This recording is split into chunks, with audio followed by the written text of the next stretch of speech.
We want to know God. And sometimes we can come to know God if we just go to Sunday school, we read some books, we understand some facts about God. That's good, that's necessary. But there's one thing to know about God, and there's another thing to know Him. And Allah subhanahu wa ta'ala is so lofty and so perfect that in order for us to come to know Him, we have to expand our capacity. Like imagine that if somebody tells you that, okay, you said, suppose you're thirsty. Okay, somebody says, okay, you're thirsty, here's a glass of water. You're like, okay, fine, that's good. I'll drink this glass of water. Okay. Now, another time you say you're thirsty, somebody gives you a pitcher of water. You're going to say, wait a minute, this pitcher is too big for me to drink out of. I can do it, but it's you'll be a little bit clumsy. You're not going to be able to really take it in. Most of the water might spill over you. Now suppose somebody tells you that if you want to drink water, go to Niagara Falls and drink water from Niagara Falls. Right? What's going to happen? If you even try to drink water from there, pretty much you wouldn't survive. Okay, it's too much. Too much water coming down too ferociously. Now the reason why I struck that example is because when we if we want to know Allah, it's even beyond that in the sense that if we don't have the capacity within us, we're not going to be able to know Allah in the full sense. And so Allah gives us a means for us to be able to grow so that we can come to know Him. And those means are the laws of Islam. That's the wisdom behind the laws. So there's something deeper at stake here. If we understand that, then suddenly we realize that, wait a minute, all this that we've been seeing is just a surface level. There's something beyond it. I need to do this so I can get to that which is beyond. Suddenly I understand there's a reason why I have to pray, there's a reason why I have to wash myself in this way, there's a reason why I have to wear certain clothes, etc., etc. Because of the greater goal. There's something much greater than even the money. You're saying, show me the money, I'll show you more than the money. Okay, I'll show you all of perfection, all of beauty.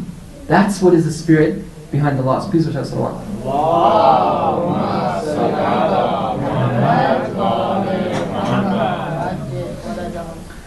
In order to kind of help us understand this, I want to give an example that the scholars have given.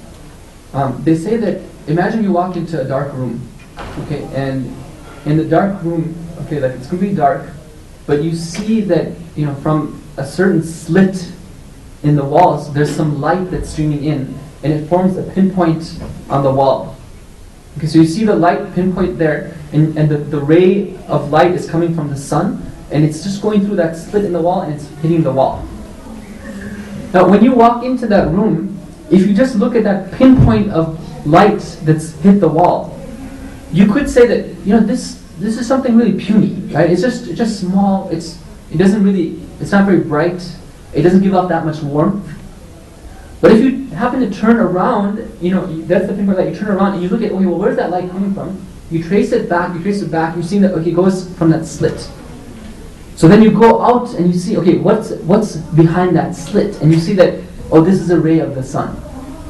And then if you follow that ray of the sun and you keep on going and going and going, eventually where are you going to hit?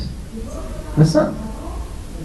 So for somebody to say that this light, this little bit of light, that's the pinpoint of light that's hitting the wall, it's puny, it's nothing, it's insignificant, well, they're not really being fair.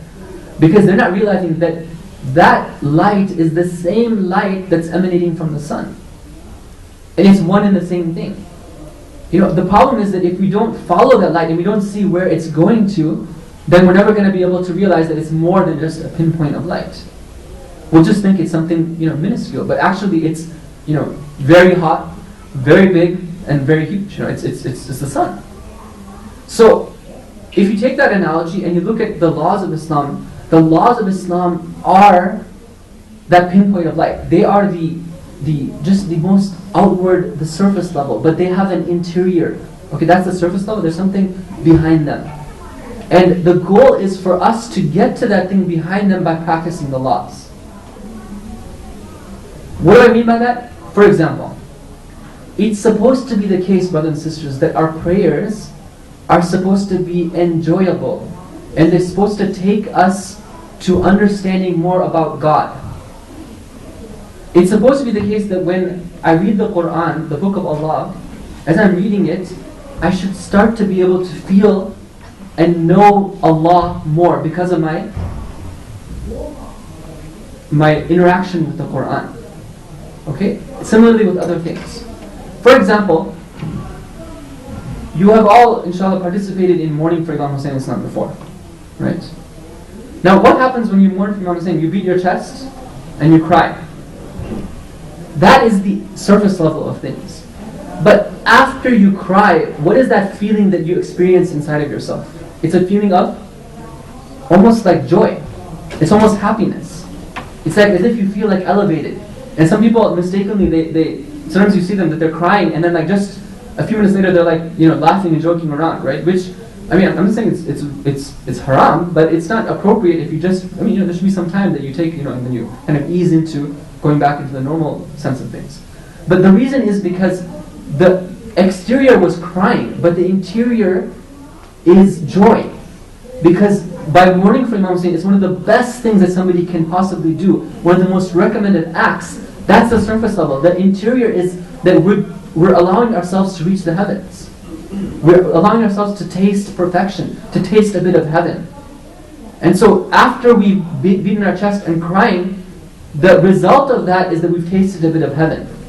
If we feel that sense of like elevation inside of us, that sense of power, that sense that right then and there, Shaitan could come with his army and you could stand firm against him because of that crying that you did for Imam Hussein ibn Ali. Right? That's the power of that act of worship that we do. The prayer should be the same thing. For example, Ayatollah Bahjat, rahmatullahi, he just passed away a couple months ago. Great scholar, great arif, amazingly inspirational, just human being. It's very sad that he passed away, but one of the outcomes of that is that there's been a lot of talk about his life, and people have been trying to understand, how did he get to where he got to, because he wasn't Ayatollah Bahjat all the time, right? There was a time when he was just like the normal guy, right? So anyway, one of the things that he says is that prayer is like the lover standing in prayer, like when you're in qiyam, it's like the lover who is speaking to the one that he loves. Now, if you've ever seen somebody who's recently gotten married or engaged Islamically, meaning that they've become recently married and they're starting to get to know one another, you'll know that when it comes to them talking to each other, you never want to get in between. Okay, it's like they have the phone and it's like you don't get in between, because that conversation that they're having is a very special thing. And during that time, they're oblivious of everything else. You don't want them driving in the car at that time, okay, and on the phone at the same time. Now, I don't know, have you seen the video of Ayatollah Bahjat on YouTube when he's praying, he's saying his prayers? Please check that out. Okay, you'll know that, and alhamdulillah, I had the opportunity to pray behind him a couple times because he was praying in public.